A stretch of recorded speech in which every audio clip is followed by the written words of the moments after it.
e toda a glória, meu Rei. A Ele a glória,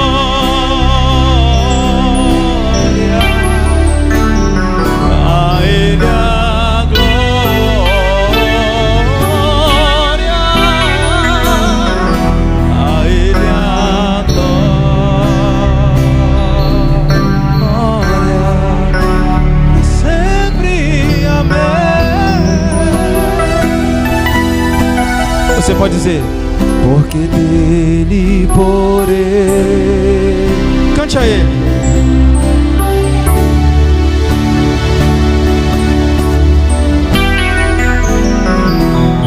Porque dele, porque dele.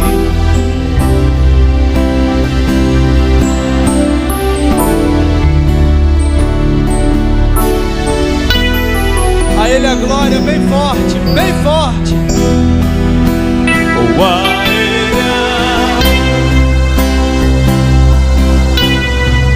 a Ti, ó Deus.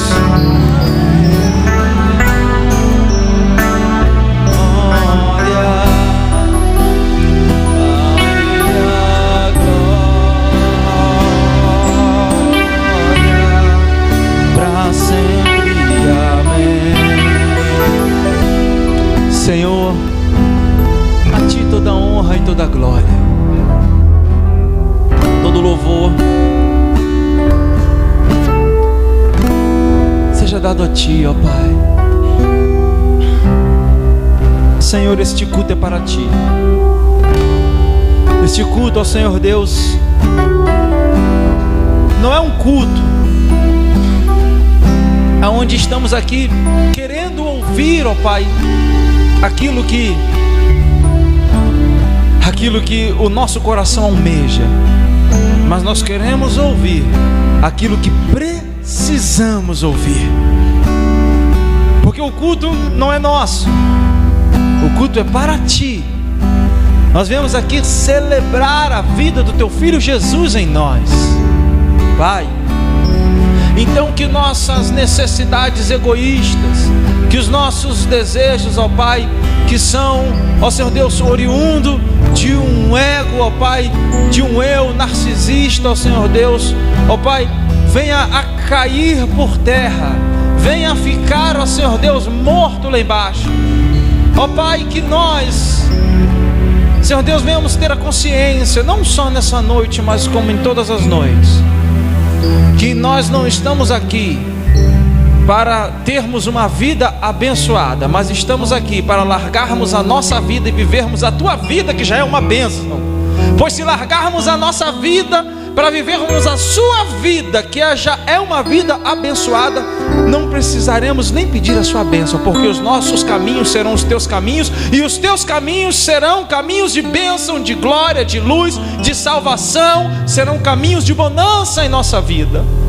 Às vezes não queremos, às vezes queremos, ó Senhor Deus, viver a nossa vida, o nosso caminho, mas a palavra que o Senhor tem para nós é larga, que venhamos a largar os nossos caminhos para viver os Teus caminhos, e automaticamente seremos abençoados. Seremos abençoados porque seremos uma bênção, como o Senhor disse para Abraão: se tu uma bênção. Eu te peço, te agradeço, ó Pai. Ó Senhor Deus, quão profunda riqueza o saber e o conhecer de Deus,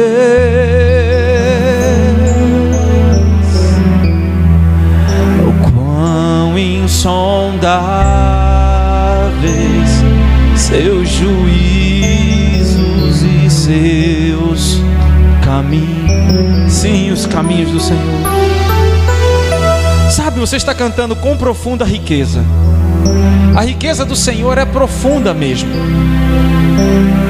Você já reparou que Deus é especialista em esconder coisas? Deus é especialista em esconder coisas. As coisas mais preciosas desta terra estão escondidas: o ouro, o diamante, o petróleo. Está tudo bem escondido.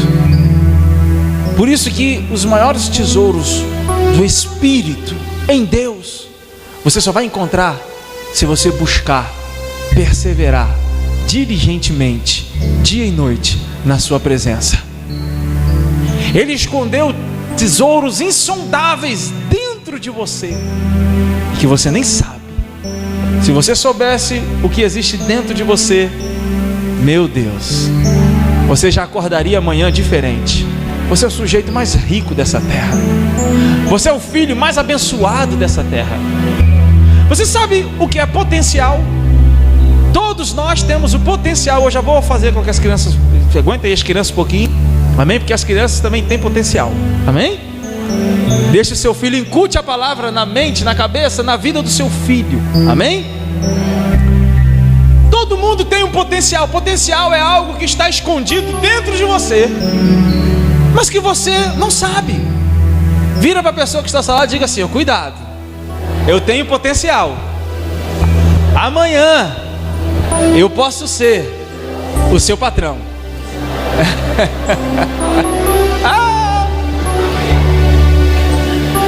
Potencial é algo que está dentro de você, que Deus já começou a fazer e você não viu ainda. É por isso que a gente fica correndo para um lado e para o outro. A gente não viu ainda o que Deus começou a fazer pelos olhos da fé. Quer ver uma coisa? Nós estamos no ano de 2014, correto? Por quê? Porque faz 2014 anos que Jesus foi crucificado. Mas em Apocalipse diz: eis o Cordeiro de Deus que foi morto antes da fundação do mundo. Jesus não morreu há 2014 anos atrás. Jesus morreu antes de tudo. Sabe por quê? Porque Deus começa pelo fim. Quando você pensa que Ele está começando o propósito da sua vida, Ele já terminou. Ele começa de trás para frente. Ou seja, a sua história de vida, de vitória, de bênção já está escrita pela mão fidelíssima do Senhor. Basta apenas você enxergar pelos olhos da fé. Meu irmão, você perdeu uma oportunidade de dar um glória a Deus aí cheio de fogo. É desse jeito. As profundas riquezas. Existem profundas riquezas e Deus quer que você encontre, amém? Mas tenha intimidade com Deus. Busque, porque Ele vai te revelar coisas tão grandes. Tão grandes. Cadê? O Ítalo estava aqui. Eu estava quase chorando vendo o Ítalo ministrar no louvor. Lembra, o Ítalo chegou aqui quietinho. O Ítalo cantou um dia. Eu falei: rapaz, ele canta. E hoje ele estava ministrando, profetizando sobre as nações. E eu estava olhando assim, tirei foto, amanhã vai estar no Facebook. Tirando. E eu estava sério, quase chorando aqui. Eu falei assim: meu Deus. Eu me lembro o Ítalo chegando aqui. Eu não sei se ele já cantava antes, ele já ministrava antes. Mas quando ele começou a ministrar, eu abri a boca assim, eu falei: sobre as nações, profetizando o Brasil. As meninas estão lá ajeitando a sala das crianças. Elas nem falavam, eu falava com o Kézia: bom dia, Kézia, paz. Ela fazia assim, baixava a cabeça. A Kézia: estão lá fazendo as coisas para a criança. Isso é potencial. E todo mundo tem. Todo mundo tem. O negócio é a disposição para desenvolver o potencial que Deus já colocou dentro de você. Deus tem coisas grandes. Essa semana será uma semana de grandeza na sua vida. Levante a sua mão que eu quero profetizar sobre você. Senhor Deus, Pai amado, essa semana, ó Senhor Deus, eu profetizo sobre a vida do seu povo, ó Pai. Ó Pai, como autoridade, Senhor Deus, como pastor, ó Pai, profeta neste lugar, ó Senhor Deus. Será uma semana de bênção. Será uma semana, ó Senhor Deus, em que eles vão fazer a Tua vontade. Será uma semana em que os ouvidos espirituais, ó Senhor Deus, estarão atentos para ouvir a Tua voz. Haverá sensibilidade espiritual, ó Pai amado, em nome de Jesus. Senhor, o Seu Espírito os guiará, ó Pai. Senhor Deus, mais intimidade, ó Pai, mais intimidade, ó Senhor Deus, ó profundidade das riquezas do Senhor, ó Pai, em nome de Jesus, que eles vão ter um encontro contigo esta semana, ó Pai, forte, real, ó Pai, ó, de maneira intensa, pura, ó Senhor Deus, e contemplativa, ó Senhor Deus, que vai gerar frutos para Ti, porque quem gera frutos, quem gera filhos, quem ganha almas para Ti, sábio é, diz a palavra do Senhor, ó Pai. Eu profetizo essas coisas em nome de Jesus e já Te agradeço, amém. Aplaudo o Senhor, Deus, amém, aleluias.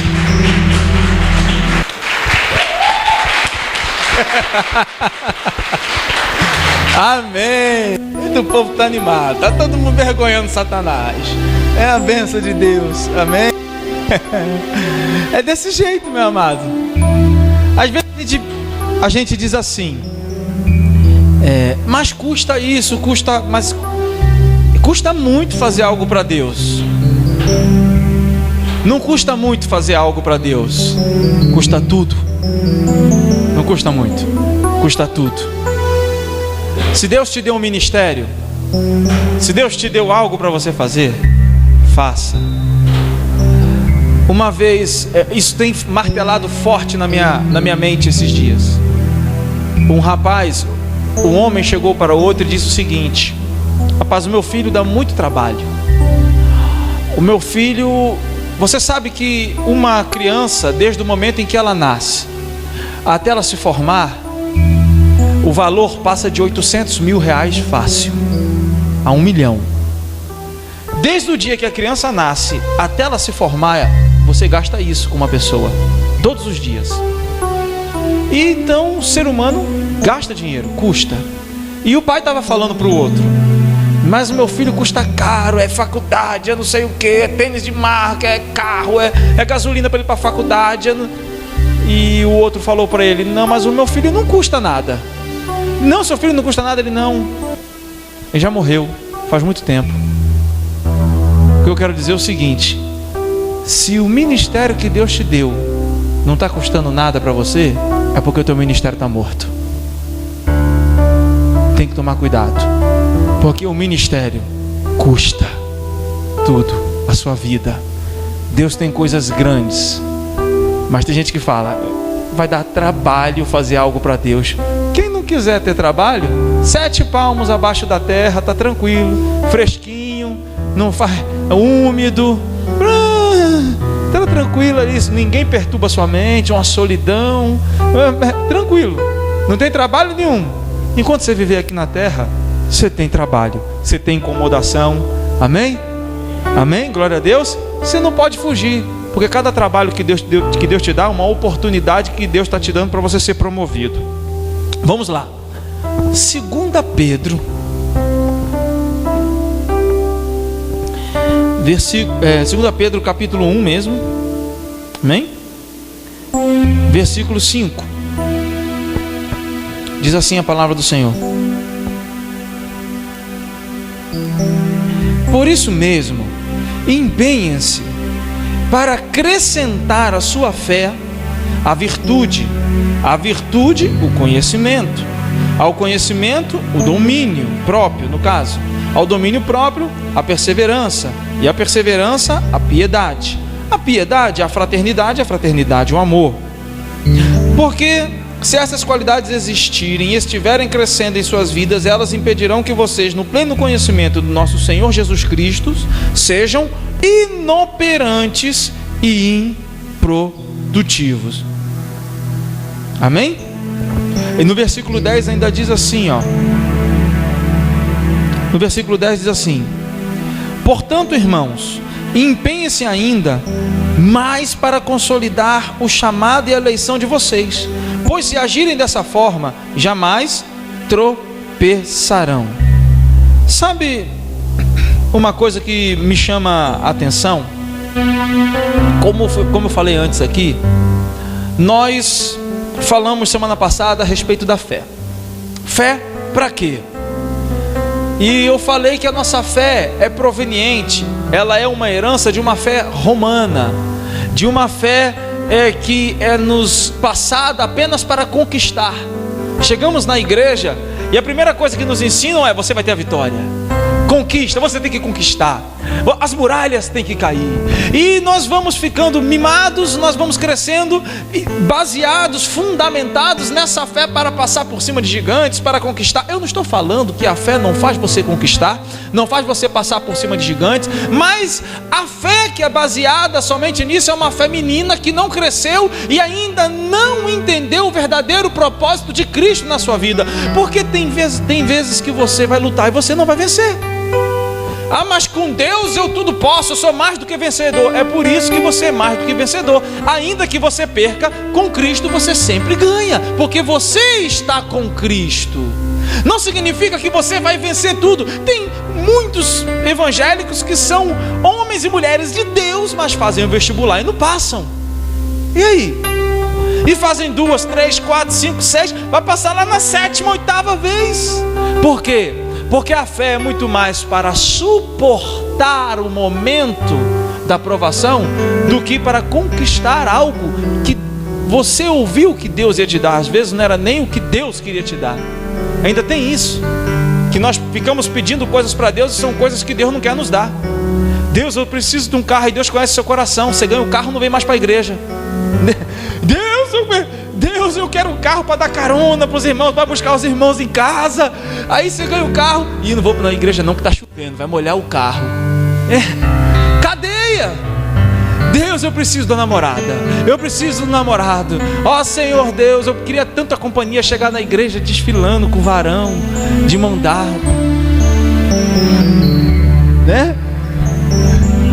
Aí namora.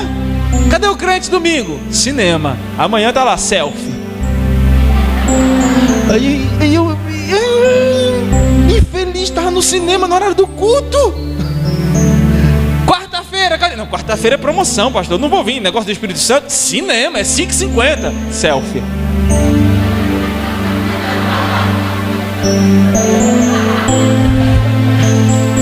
Parece um bico de pato, não sei do que. Amados, é cadeia. Por isso que tem coisas que não vêm na nossa vida e a gente pede, e Deus não manda, porque vai ser cadeias. E Deus não dá cadeia, Deus é Deus de liberdade. Amém? Então, eu falei sobre essa fé, porque, preste atenção, em suportar a provação, a fé para suportar a provação já é bênção. E quando a bênção vem, você já está abençoado não pela bênção que chegou, mas por ter suportado a provação enquanto a bênção não chegava. Essa fé já faz de você uma bênção. Amém? Então a fé é para suportar. Só que eu fiquei olhando e eu falei, peraí, acrescentai a vossa fé. Como foi falado no culto anterior, foi-lhe dado uma fé. Lembra? Judas, só tem um capítulo, versículo 3, diz, batalhe pela fé. Se é batalha pela fé, então a fé pode ser roubada. A batalha é um ganha e o outro perde. A batalha é uma luta. Alguém tem que sair ganhando e alguém tem que sair perdendo. E quando Judas diz, olha, eu ia escrever para vocês a respeito da salvação, mas eu estou falando, o Espírito agora aqui, o texto original no grego diz, me impele a escrever a respeito da vossa fé, batalhar pela fé. Então você tem que segurar essa fé que Deus já te deu de uma vez por todas. E aí, eu olhando o texto de Pedro, ele diz, acrescente a vossa fé. Eu falei, olha, a fé ainda tem coisas para ser acrescentadas, as inclusões da fé. Muitos têm fé, mas mesmo tendo fé, e é comum perceber que muitos derrapam na caminhada. É comum perceber que mesmo com fé, alguns desistem, alguns não vão em frente, alguns tropeçam no meio do caminho, alguns param e dizem assim, não deu mais para mim. Alguns se decepcionam com Deus, se decepcionam com o homem, se decepcionam com o que for, e desistem da caminhada cristã. Eles não querem mais saber de Deus. E dentro deles havia uma fé. Lógico que havia. Você está aqui porque você tem fé. Você não saiu da sua casa sem fé. Eu estou tão sem fé que eu vou no culto hoje. Não, você tem fé que Deus vai falar algo ao seu respeito, vai falar algo com você aqui nessa noite. Então existe uma fé, ainda que natural, dentro de você. Existe. Agora Pedro nos dá aqui algumas inclusões e nos diz o seguinte, que se seguirmos com essas inclusões, ou se incluirmos na nossa fé todos esses elementos que ele nos manda, nós não derraparemos, não tropeçaremos. O que Pedro está dizendo é que é possível você ter fé e ainda assim desistir de tudo. É possível você ter fé e ainda assim parar no meio da caminhada. Por isso que nós temos que ter cuidado com nossos juízos, que são peremptoriamente equivocados, que são precipitados.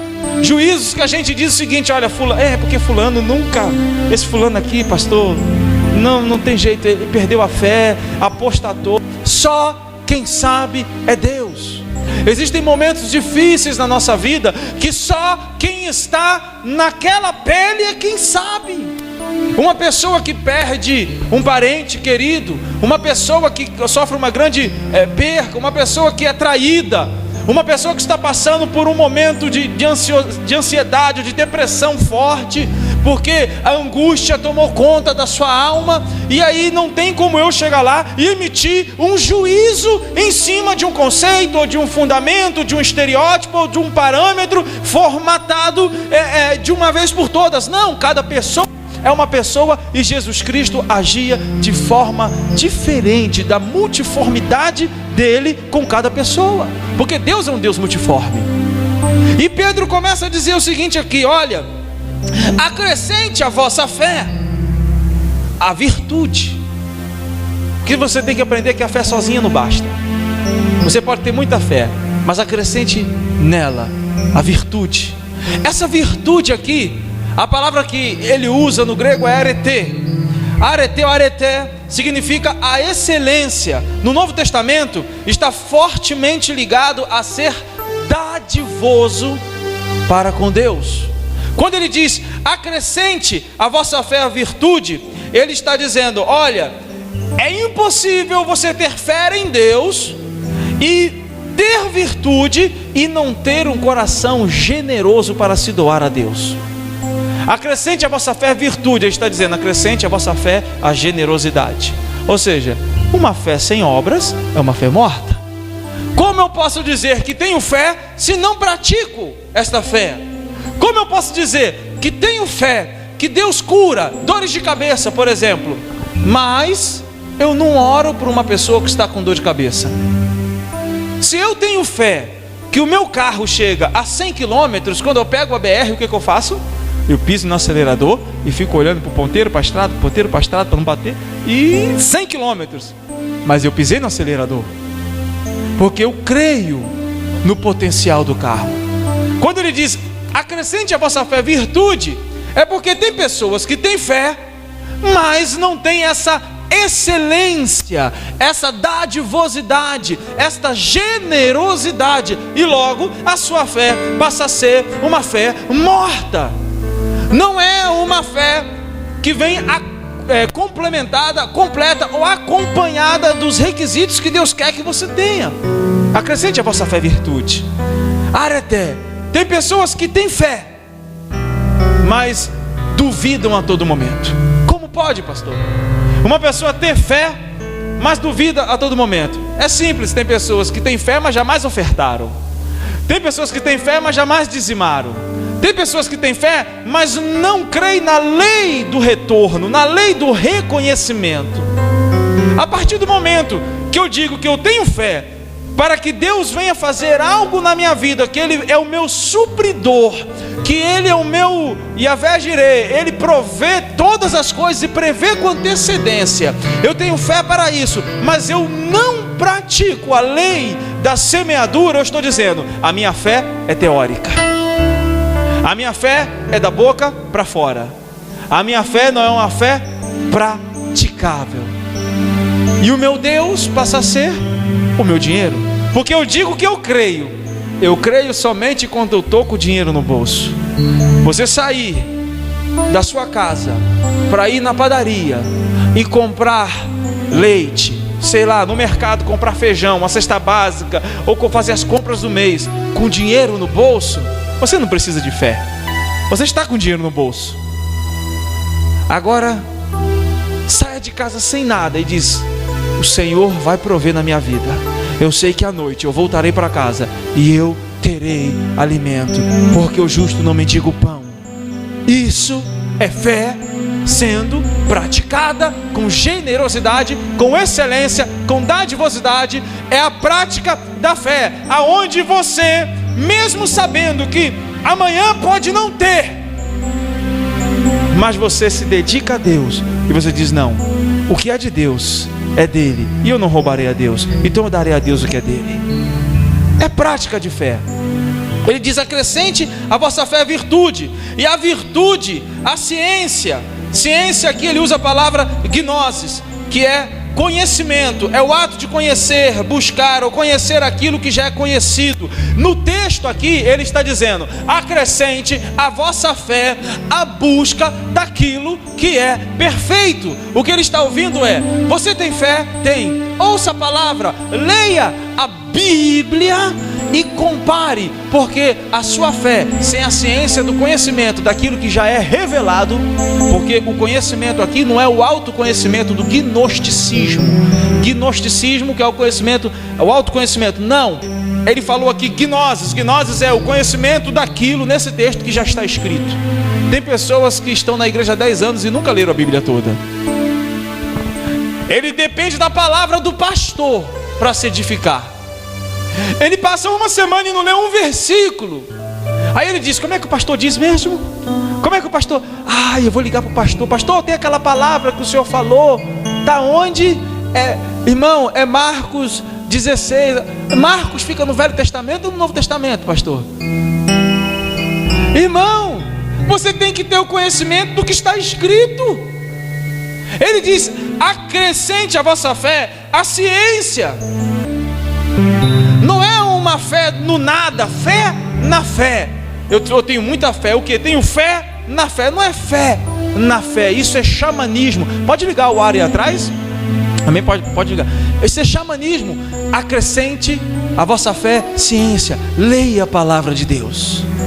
Pastor, eu não tenho tempo, eu trabalho muito. Leia, sempre há tempo. Carrega aquela caixinha de promessa. Sabe aquela caixinha? Eu não gosto daquela caixinha, mas nesses momentos essa caixinha serve. Nem que seja uma caixinha para você tirar um versículo, para você decorar. Porque aquela caixinha de promessa, meu irmão, aquilo ali só tem bênção. Tu já viu algum versículo de repreensão? Quem conhece aquelas caixinhas de promessa que vem os versículos? Não tem nada de repreensão naquela caixinha. Aquela caixinha ali só tem: eis que estou contigo, não sei o que, não sei o que. Hoje te levarei, Não tem, eu nunca tirei daquela caixinha: arrependei-vos, raça de víbora, quem vos ensinou a fugir da ira vindoura. Não tem. É só melzinho, é só doce. Mas em todo caso, se não tem tu, vai tu mesmo. Nem que seja uma caixinha de promessa. Quantos aqui tem um MP4? Levanta a mão. Um iPod, um MP3, um aparelho, telefone celular que toca música. Pois pega o cartãozinho de memória seu, tira todos aqueles clipes da Garota Safada, Wesley Safadão, Aviões do Forró, tira todas essas músicas e coloca a Bíblia em áudio. E aí você vai andando no ônibus, já fazendo compra no mercado, vai andando no meio da rua, e daqui a pouco você já está falando em línguas, e daqui a pouco você já está ouvindo: a voz desceu e falou: este é meu filho amado, em quem eu me comprazo. E ele está falando, meu irmão, você vai aprender a Bíblia. Mas não! Nós temos mais prazer, parece, em ligar a televisão ou o rádio e escutar as desgraças do dia a dia. Vou ligar aqui porque aqui diz que matou 5 nesse bairro. Eu quero ver quem é. Sabe uma coisa? Eu já reparei, quando morre gente aqui, a bala, não sei o que, em 10 minutos está em todos os celulares o zap do inferno. Porque para esse eu não vejo ninguém, ou melhor, eu vejo, mas comparado às notícias de desgraça, é mínimo. Morreu não sei o que, quando mataram fulano, passou. Aí mostra onde foi a bala, a cabeça, o tiro. Tem gente que faz edição, a setinha mostrando a trajetória da bala. E mostra, olha aqui, mataram. Ei, todo dia, escolha 10 pessoas da sua lista de contato e mande um versículo da Bíblia para ele. Mande uma palavra de ânimo, de consolo. Mande uma palavra de Deus, porque você não sabe o momento que a família, aquela vida está passando, e ele precisa de uma palavra de Deus. A nossa fé tem que ter conhecimento na palavra. Não é uma fé animada, animação, é o substituto da verdadeira unção. Enquanto a gente vier para a igreja para desfilar, para mostrar o vestido, para ver quem está na igreja, para saber quem ficou com quem, para saber quem desmanchou, para ver quem vai pregar, para ver quem vai ministrar o louvor, para ver quem vai estar no culto, quem não está, quem faltou, quem tomou a ceia, quem não tomou, meu irmão, a unção não fará a diferença na nossa vida. Nós não sentiremos a presença de Deus, a nossa vida vai patinar e não vai para frente. Agora, quando a gente acrescentar a nossa fé, a ciência de ler, de buscar, de conhecer a palavra de Deus, nós vamos chegar na igreja, e ao entrar por aquela porta, meu irmão, ainda que esteja aqui uma criança com um violão quebrado, você vai sentir a glória de Deus na sua vida, porque você é uma bênção. Você não vai depender do ambiente, você vai ser o ambiente, você vai gerar o ambiente. É assim. Quando eu pastoreava lá em Fortaleza, nós pastoreávamos aí na igreja sede, eu pastoreava em uma igreja e ajudava na sede. E aí às vezes a pessoa ligava e perguntava: oi, o pastor está viajando, né? Tá viajando. Quem vai pregar hoje? Dá vontade de falar assim, ó, Satanás. Mas dava vontade, mas eu mirava, eu vou respirar. Porque tem gente que é seletiva. Não, só fosse fulano pregar. Porque não lê a Bíblia, não tem conhecimento da palavra. Aí depende do conhecimento do outro. Aí, fulano vai pregar hoje? Não, pastor, é assim, só para saber, né? Eu vou no culto, eu vou, saiba você que eu vou, mas quem vai pregar hoje? Aí meu irmão me subia. Aí um dia eu cheguei na igreja e falei: olha, para todo mundo, não liguem lá para casa me perguntando quem vai pregar hoje. Não ligue, vá para a igreja e deixe o Espírito Santo falar. Porque se o Espírito Santo falar e seu coração estiver aberto, você vai ser edificado pela palavra de Deus. Você vai ser edificado, meu irmão. Amém? Seja edificado pela palavra de Deus, mas tenha comunhão com ela. Se você não tiver comunhão com ela, pode chegar quem for aqui na frente e fazer um fogaréu, e você vai sair daqui, uau, que bênção, mas amanhã você vai viver a mesma vida, porque você está vivendo em cima da experiência de alguém. Deus não quer que você viva a experiência do outro, Deus quer que você tenha a sua experiência com Deus. Fica assim para a pessoa que está ao seu lado: ei, vai, participa, meu irmão, participa, ei. Você já teve essa experiência com Deus? Deus quer que você tenha a sua experiência. Amém? Não, parou, não precisa repetir mais não. Amém? Glória a Deus. Deus quer, amado. Sabe por quê? Por que Deus quer? Porque enquanto você viver a experiência do pastor, enquanto você viver a ciência do diácono fulano de tal, do presbítero fulano de tal, você não vai ser edificado. Ah, meu pastor é a bênção, meu presbítero é a bênção, ele roda, ele pula, ele tá... E você é uma bênção. É o seu encontro, a sua experiência. Por isso, quando você vier para a igreja, venha com o coração aberto. Venha dizendo: Deus, eu quero ouvir a tua palavra, seja de consolo, seja de conforto, ou seja de confronto, mas eu receberei.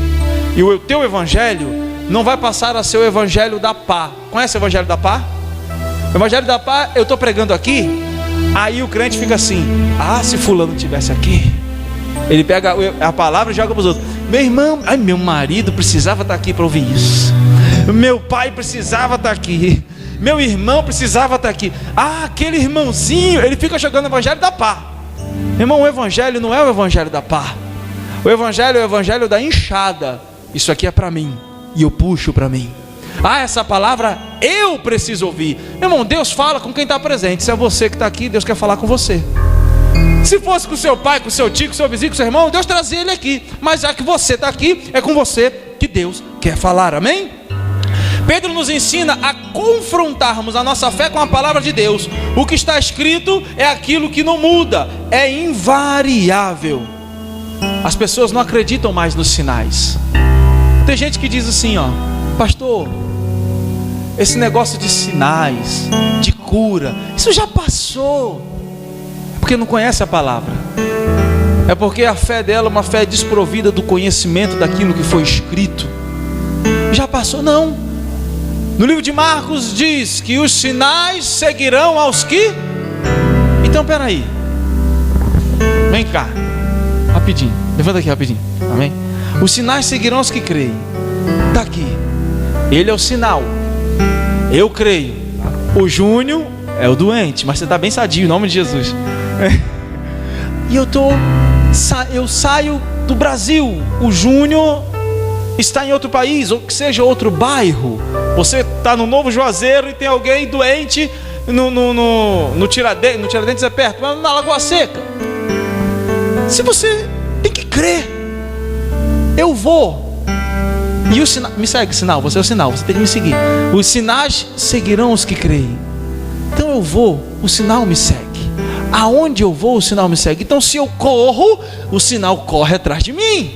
Se eu ando, o sinal anda atrás de mim. Mas eu tenho que crer. Para eu sair da minha casa, ir em tal lugar, eu tenho que crer. E quando eu vou, o sinal segue. Por quê? Porque se eu não for, o sinal não vai me seguir. Como o sinal vai seguir alguém que não vai? Portanto, eu preciso ir para o sinal me seguir. Se eu ficar parado, o sinal está parado. Águas paradas na minha vida. Se eu corro, o sinal corre. O sinal corre. É assim. É assim. Então, se eu me movo na presença de Deus, os sinais acontecem. E quem estava enfermo começa a ficar curado. Amém? Deu para entender? Está curado? Está curado. Amém. Então aplauda o Senhor. Você está curado. Está curado. Aleluia. Glória a Deus, Júnior. Que bênção. Amém? E ele diz, olha, acrescentai a vossa ciência, o domínio próprio, a temperância. A palavra que ele usa é encrateia, que é a continência, o autocontrole. Uma fé que não espera. Agora você vai repetir comigo. Por que repetir? Para você inculcar isso. Eu já dei esse exemplo aqui, né? Os mais antigos sabem aí, George, Rômulo, alguém? 2 hambúrgueres com alface, cebola, picles e um pão com gergelim. Por quê? Porque você cantava todo dia isso. Passou um dia desse? Ainda tem?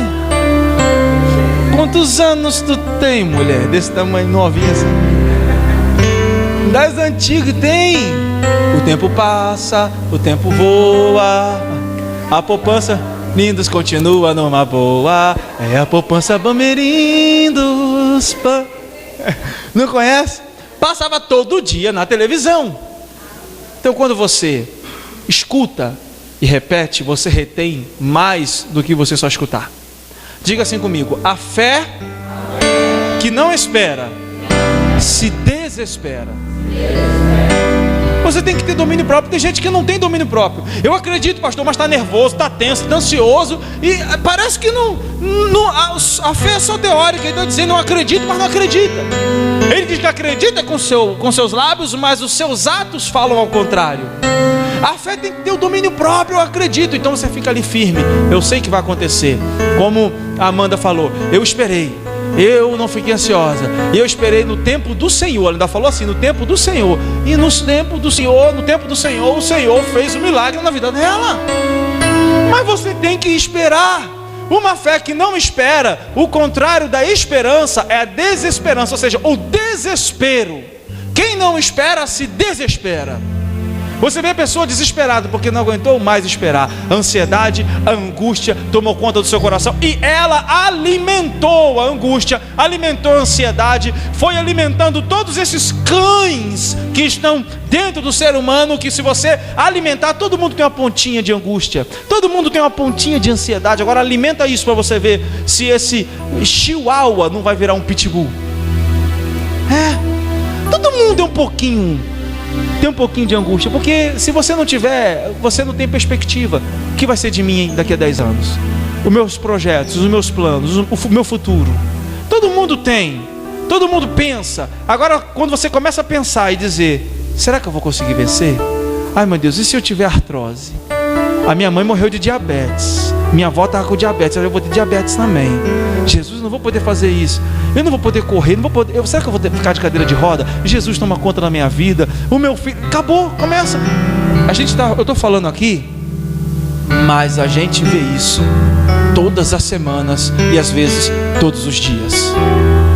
A gente vê pessoas, cuida de pessoas que às vezes, por coisa pouca que você não acredita, que o mundo está caindo em cima daquela pessoa por um grão de areia, porque aquele grão de areia virou uma pedra enorme. Ela foi alimentada, ela alimentou esse grão de areia. A sua fé tem que ter domínio próprio, mansidão. Deus já não falou que vai te dar? Então não chuta a porta não, não arromba não, calma, vai acontecer. Deus falou que é porque eu sou assim. Não, você não tem que ser assim, você tem que imitar Cristo e acabou. Eu sou assim porque eu sou assim. Quem é Deus, você não é nada, amém? Quem é Deus, você é filho e acabou. Porque eu sou, porque eu... Não, irmão, baixa a tua bola. Quem é Deus? Deus é. A gente tem mania. O judeu não diz eu sou. Um judeu ortodoxo, ele não diz eu sou. Ele tem tanto respeito ao nome de Deus que antes de falar sou, ele diz o objeto na frente. Quando você pergunta, ou a profissão, quando você perguntar para ele o que você faz, ele não vai dizer eu sou mecânico. Ele não diz eu sou padeiro. Ele não diz, ele diz eu mecânico, eu padeiro. Porque só quem é Deus. Ele não diz eu sou mecânico. Ele não fala. O judeu ortodoxo, correto, kasher, ele não faz. Ele não fala, ele diz eu padeiro, eu mecânico, eu assim. Ele não diz eu sou isso, não. Porque só quem é Deus. Aí a gente bate no peito, por quê? Eu sou assim. Cuidado, cuidado. Não, porque eu sou sincero. Excesso de sinceridade é falta de educação. Tem que ter cuidado. Não, porque eu não mudo, eu não... Então, meu irmão, tá prontinho para cair nas mãos do oleiro. Ele quebra, tem a música, quebra o vaso e faz de novo. Não tem um negócio assim? Deus me livre, música feia. Mas tem a música que fala isso. Amém? Não, você não é. Então, uma fé que não espera se desespera. Quando se perde a esperança, logo vem o desespero. E a falta de temperança ou domínio próprio em determinadas ocasiões é um fator de extrema importância para que você venha perder a sua fé.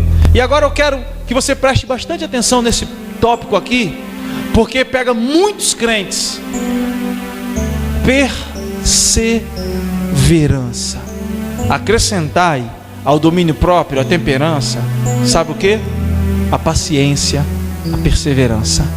E a palavra que ele usa é ruponome, ou uponome.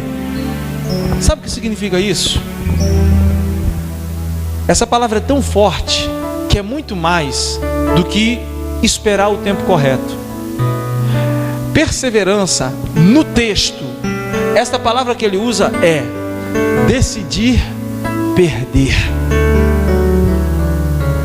decidir ficar para trás. Agora o povo não gosta. Quem quer ficar para trás? Quem quer perder? Por isso que a gente não aceita perdoar os outros. É difícil, porque perdão é muito mais do que sentimento. É uma perca que você sofre, e é uma perca grande. A palavra perdoar no grego veio da mesma raiz de soltar. É algo que você carrega com você. Quando você não perdoa uma pessoa, você carrega com ela. Você carrega ela contigo. E você acostuma a carregar ela com você. Aí você começa a gostar daquela situação. Aí eu gosto tanto dessa pessoa que eu odeio. Viu o paradoxo? Você entende? Uma pessoa que não perdoa, ela age dessa maneira. Ela gosta da pessoa que odeia, porque ela não larga a pessoa. A pessoa está com ela e ela está andando com a pessoa. E diz, mas fulano, você está tão oprimido. O que é? É o demônio? É encosto? Não é, é falta de perdão. A pessoa não perdoa, ela carrega com ela. Perdoar é soltar, é perder essa pessoa. Quem nasceu para perder aí? Ninguém nasceu para perder. Você não gosta de perder 10 reais, quanto mais uma perda grande, 1 milhão, um perdão. Soltar. Só que Essa palavra perseverança, upomone, é ficar para trás no conceito celestial, ou melhor, ficar para trás no conceito mundano para andar para frente no conceito celestial. É perder segundo as ocasiões do mundo para ganhar segundo os preceitos celestes. É a contradição diária de estar embaixo para aqueles que me olham com olhos naturais, mas estou em cima, segurando nas bochechas de Deus para quem me olha com os olhos celestiais em Cristo Jesus. Você olha para uma pessoa, aparentemente ela está perdendo, ela é um tapado, e diz, mas você vai perdoar, você vai dizer, você vai deixar que essa pessoa passe você para trás. Upomone, eu estou perseverando, eu fico para trás, eu estou perdendo para ganhar com Deus. O que ele está dizendo? Perseverança é ficar para trás. Perseverar é ficar para ir, é um paradoxo. Perseverar é perder para ganhar. Perseverar é saber que a vida não se desenvolve apenas no bios do movimento. Tem gente que anda na correria do dia a dia, trabalha, colégio, aí evangeliza, aí não sei o que, e ele pensa que está perseverando. Porque a gente vive numa loucura e pensa que essa loucura às vezes vai fazer com que a gente chegue a algum lugar. E no final das contas, essa loucura nos fez chegar assim, no manicômio, num lugar de estresse. Pare e descanse em Deus. O reino de Deus é como o homem que saiu a semear, jogou a sua semente no campo e foi dormir. E não sabendo como cresceu, foi no outro dia e viu que a semente havia crescido e frutificado. Não fiqueis ansiosos por coisa alguma. Por que perguntais o que vai comer, o que vai beber? Olha o lírio do campo, os pardais. Não sois vós mais preciosos do que ele, diz a palavra. Deus não veste os lírios do campo, e Salomão em toda a sua glória não se vestiu como esses, e eles só prestam para que hoje são bonitos, mas amanhã são lançados no fogo. E os pardais não faltam, nem semeiam nem cegam, mas não lhe falta de comer, porque Deus cuida a cada um, e Deus não cuidará muito mais de vós, homens de pequena fé, diz a palavra do Senhor. Portanto, descanse em Deus. Agora, não usa isso aí de descanso, ou melhor, de bengala, para você ficar em casa. O que você está fazendo aí? Uma semana o cara não larga um currículo, está em casa. O pastor mandou descansar em Deus.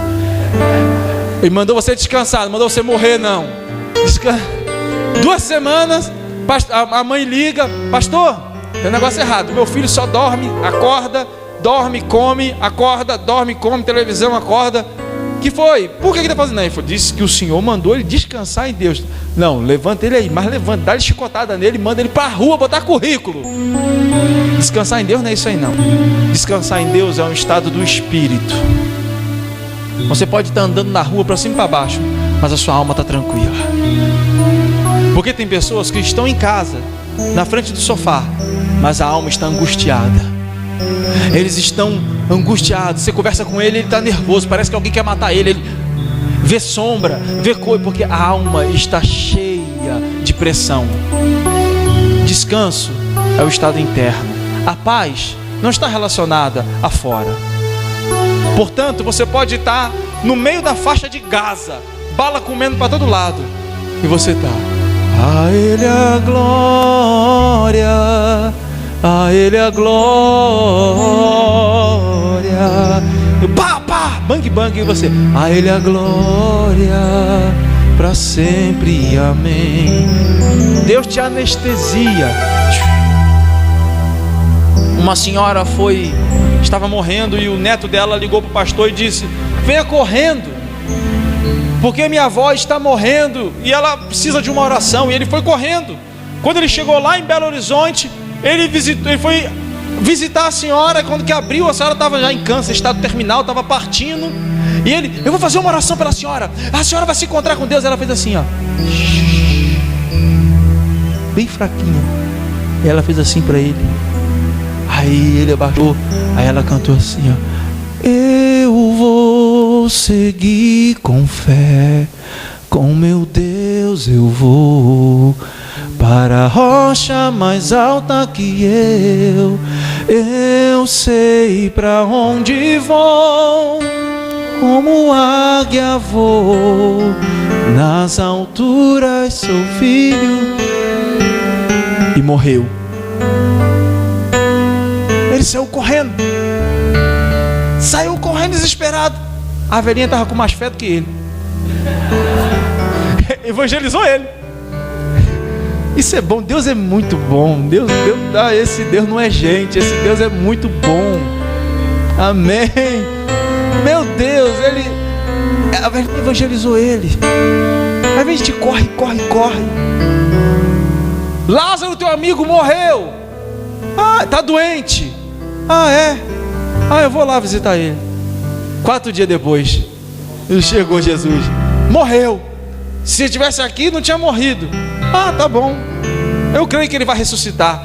Eu sei que no último dia ele vai ressuscitar. Não é essa não, Maria, que eu estou falando não. Não é a ressurreição dos últimos dias. Lázaro, vem. E Lázaro ressuscitou. Nós somos tomados pelo senso do urgente. Nós queremos transferir para Deus isso. Como nós somos assim, nós queremos que Deus seja assim. Por que Deus não faz logo? Calma. Por que Deus deixou que isso acontecesse na minha vida? Você é melhor do que o fulano de tal? Você é melhor do que as pessoas que estão morrendo de ebola na África? Não. Então, a partir do momento que você chega para Deus e diz: por que isso aconteceu na minha vida? Quer dizer que eles podem morrer de ebola, de AIDS, e você não pode ter um acidentezinho. Você não pode ter uma briga com o namorado. Acorda, crente, acorda. Deus é um Deus que quer dar herdade a filhos maduros. Então, persevera. Não reclama da sua vida, pelo amor de Deus. Bateu o pé, quebrou a unha, deu bicheira. Glória a Deus que você tem dedo para dar bicheira. Tem gente que não tem dedo, está com diabetes, teve que cortar o dedo. Pelo amor de Deus. Aí eu fui para o salão, tinha 5 na minha frente. Eu não vou conseguir chegar na igreja com a chapinha feita. Pelo amor de Deus, vem sem chapinha, meu irmão. Você é bonito, já tem o Espírito Santo dentro de você. Você é filho de Deus. Deus te lavou, te deu uma chuveirada, amém, com o Espírito Santo, ajeitou a lataria, fez você uma bênção. Então, com chapinha, sem chapinha, você é lindo em Cristo Jesus, amém. Não deixe de vir ao culto por bobeira. Te diga, irmão, por que não foi? Não, porque queimou, pastor, a prancha. Vamos lá. Perseverar é saber que a solidão virá, e é não ter medo da solidão. É saber ter a solidão como companhia.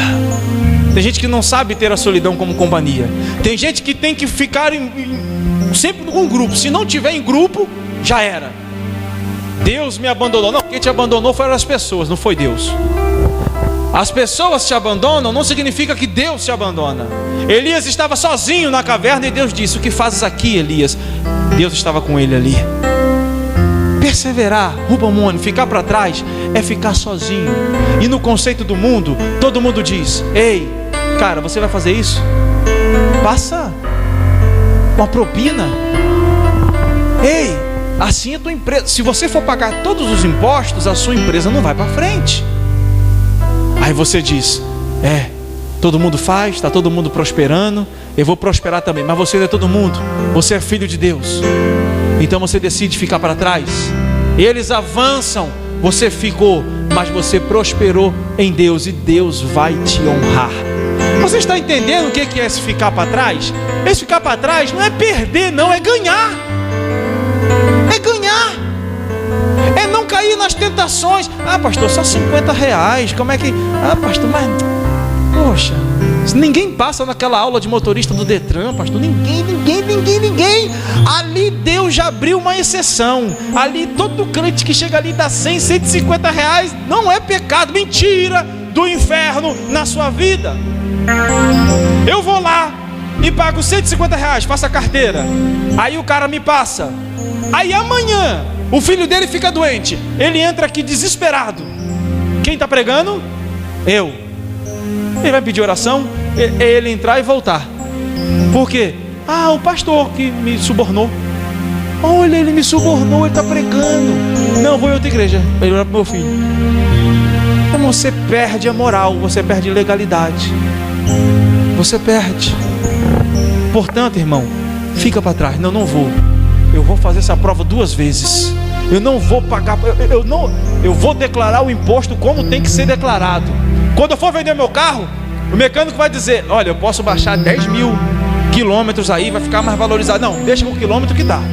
Pode deixar, porque vai ser vendido esse valor e Deus vai honrar a minha fé. Perseverar. Não minta, persevere. Fique para trás, seja taxado como quadrado, sei lá, careta, mas fique para trás. E quer saber de uma coisa? Careta não é o cara que não fuma maconha, não é não.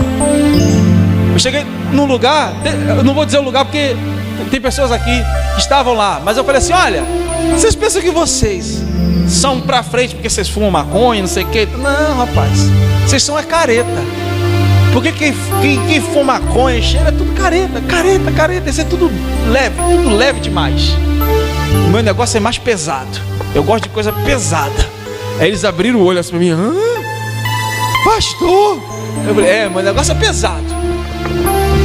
Meu negócio é o seguinte: entra pro meio do mato, ou fica dentro de casa, tranco, fico sem comer e sem beber, jejum.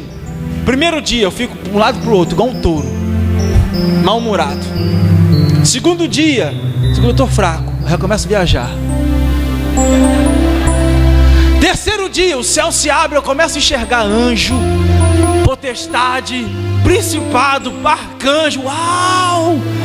Miguel, você tá aqui. 3 dias, meu irmão, nem LSD deixa o cara assim. Você quer ficar doidão? Então vai, se tranca no mato, vai pro meio do mato, vai jejuar, fica 3, 4 dias sem comer, que você vai ver o céu se abrir, você vai ser liberto disso em nome de Jesus. Amém? Você perdeu a oportunidade de aplaudir a Deus, amém? Glória a Deus!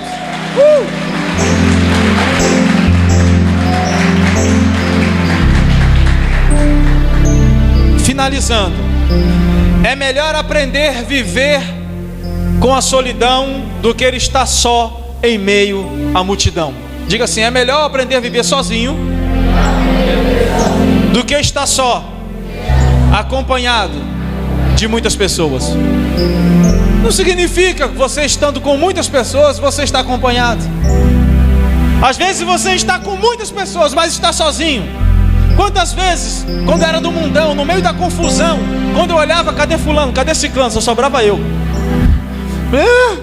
Mas eles são muitos, minha turma correu. Agora o negócio é partir para cima ou correr. Então, você está em muitos, mas eu estava em muitos, mas estava sozinho. É assim que funciona. Se coloque de pé. Ele termina dizendo: e acrescente a perseverança, a piedade, Eusebeia, que é fazer a Deus com espontaneidade, e a fraternidade e o amor. Quando ele diz acrescente a piedade, a fraternidade e o amor, ele está dizendo fazer ao próximo e fazer a Deus. Eusebeia, fazer ao próximo, fazer a Deus com espontaneidade. Não é fazer por obrigação. Precisou fazer algo para Deus, faça com espontaneidade. E quando ele diz fraternidade, que ele está falando a palavra de Filadélfia ou Filadelfos, que é amor fraterno de irmão. Ou seja, eu faço a Deus porque amo a Deus, mas faço meu irmão porque é imagem e semelhança de Deus. E amor, que é o amor de Deus. Você notou que só a sua fé não basta? Aí ele diz: olha, se você acrescentar esses elementos à vossa fé, você não vai tropeçar. Está lá no versículo 10. Você não vai tropeçar. Por isso que muitos têm fé, mas tropeçam. É uma fé cega, não é uma fé pautada nos princípios da palavra. Irmãos, o meu compromisso com vocês e com esta igreja é pregar a palavra da verdade. Não é entreter você com campanha. Você vai fazer campanha para ganhar aquilo que já é seu? Esquece essa mentalidade.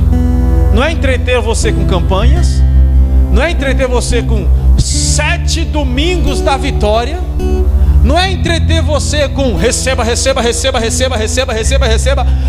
O maior presente você já recebeu, que é o Espírito Santo de Deus.